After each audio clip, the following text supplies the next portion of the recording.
this video, I'm going to continue our chapter, which is chapter number 4.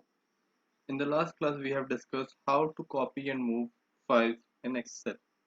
Today, I am also discuss the same thing but with different method. Today, I'm going to discuss how to copy and move by the drag and drop method. Let's see. First,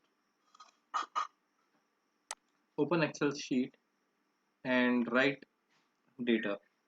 See, I have written some data here, the names and the subject. Suppose if you want to remove the name of the girls from the list. So what you need to do? First you need to select this, then click on this box, okay, and move. And where you want to place it, just put it there. Do you see?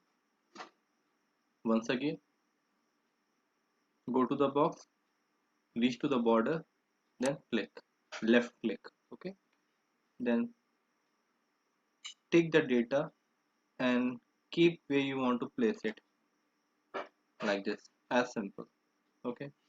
Now after that, this is move. Now how to paste it?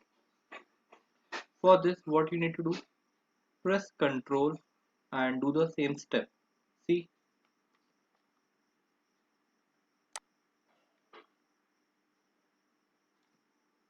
do you notice what I have done? Press Ctrl and do the same step as you have done for the move. Okay. Now next,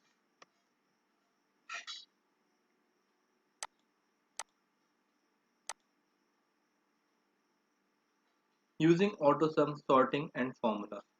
Now the next topic is using AutoSum. So what is the meaning of AutoSum? It means that data will be automatically added. How? Suppose I want to add the marks of English of all the students. So what you need to do? First, you just select a blank cell, then afterward click AutoSum, then afterward press enter. Once again, just click on the cell where you want to add, then click on AutoSum. After that, press enter. Is that clear? It's so easy. You can do this thing one by one, or you can do total together like this. First you select the blank boxes. Here I want to do addition of all the subjects, okay, of the students, name, Angar, Lavin, Akash, Ranjit, etc. Okay, first what you need to do, first you select the blank boxes, then afterward click auto sum. Here you will get the result. Okay, easy. Okay, next,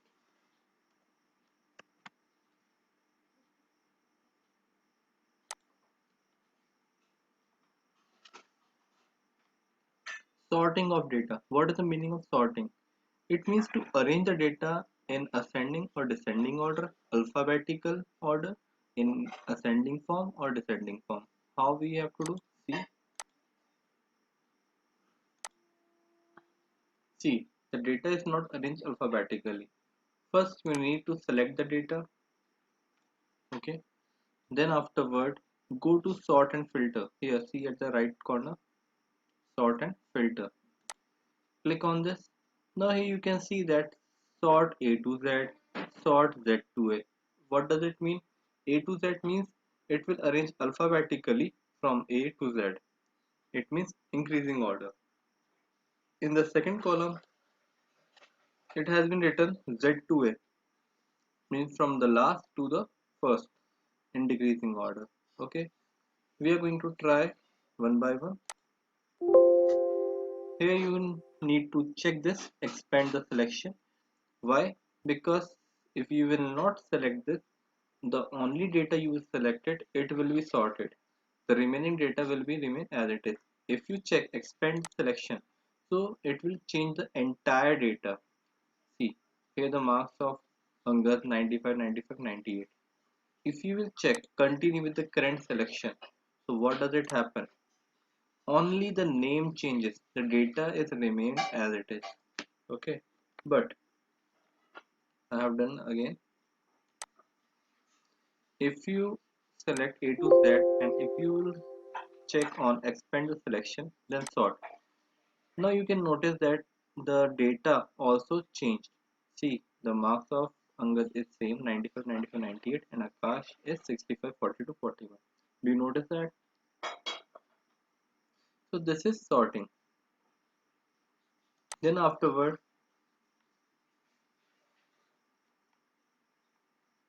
using formula.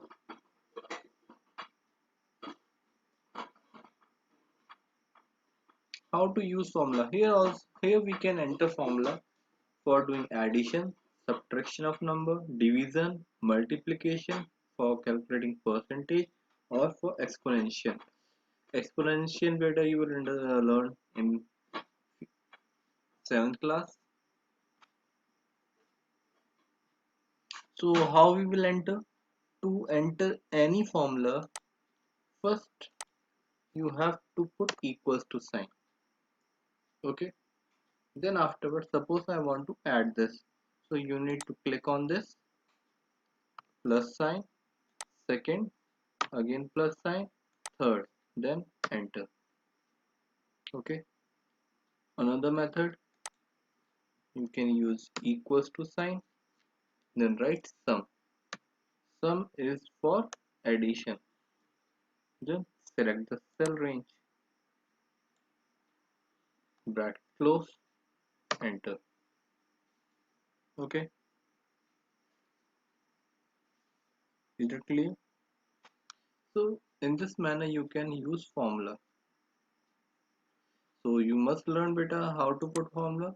Formula always begin from equals to sign. And see, this is formula bar. Whatever the formula you will enter, you will get the result here. Also you can write formula here. Go to there, write equals to, then select plus second plus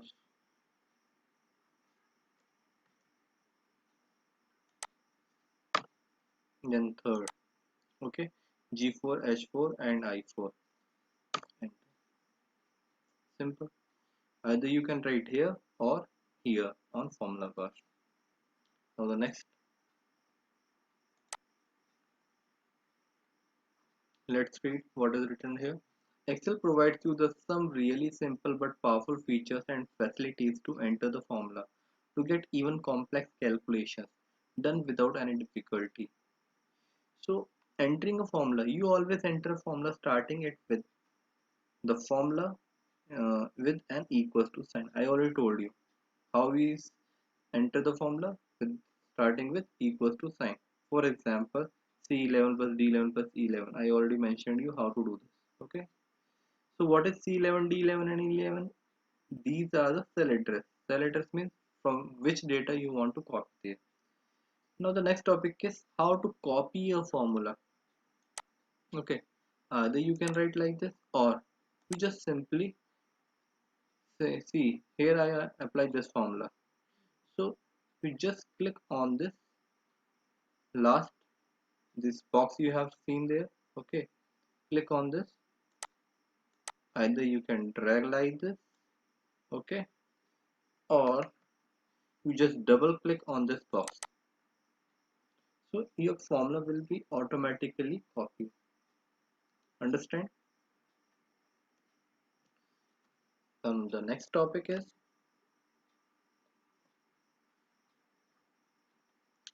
relative referencing.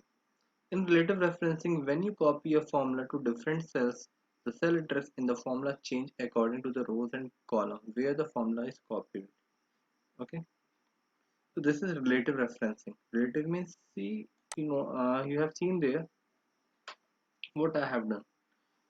I have written the formula G4 plus H4 plus I4 for this.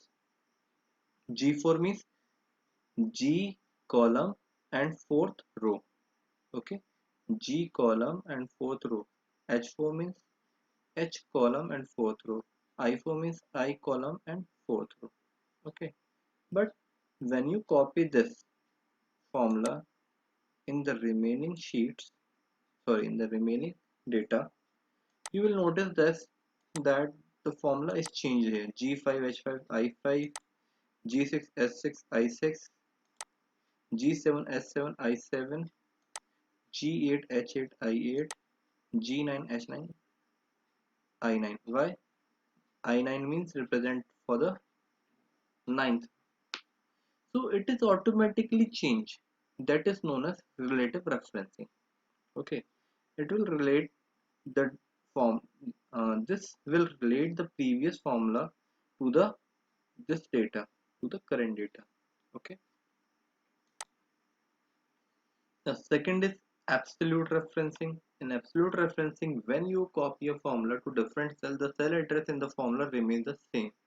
Okay, irrespective of where the formula is being copied. To make a cell address absolute, you have to need to put a dollar sign before the row and a column. Let's see how.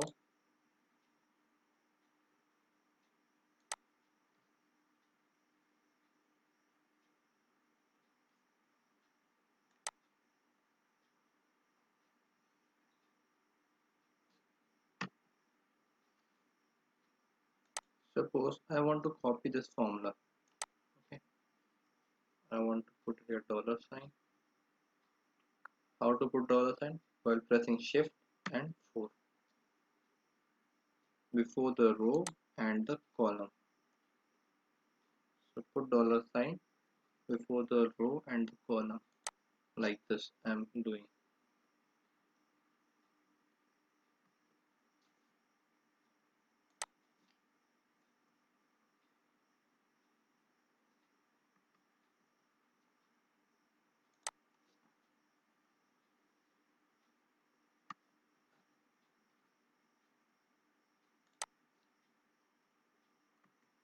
Then enter. Here you get the answer 197. Now apply the same formula.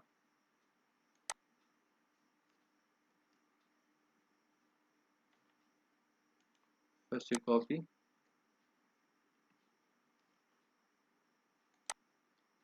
apply the same formula here, paste.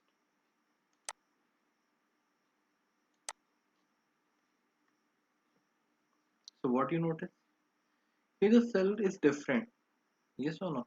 The cell is different, but you get the same answer. You can put this answer here. Suppose I deleted this.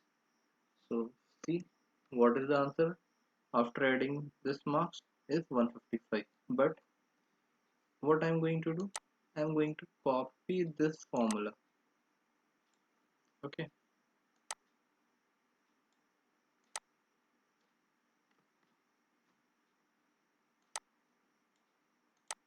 See here what you get 197. That is known as absolute referencing. It means it will not adjust itself according to the row and column. Okay. So but in reference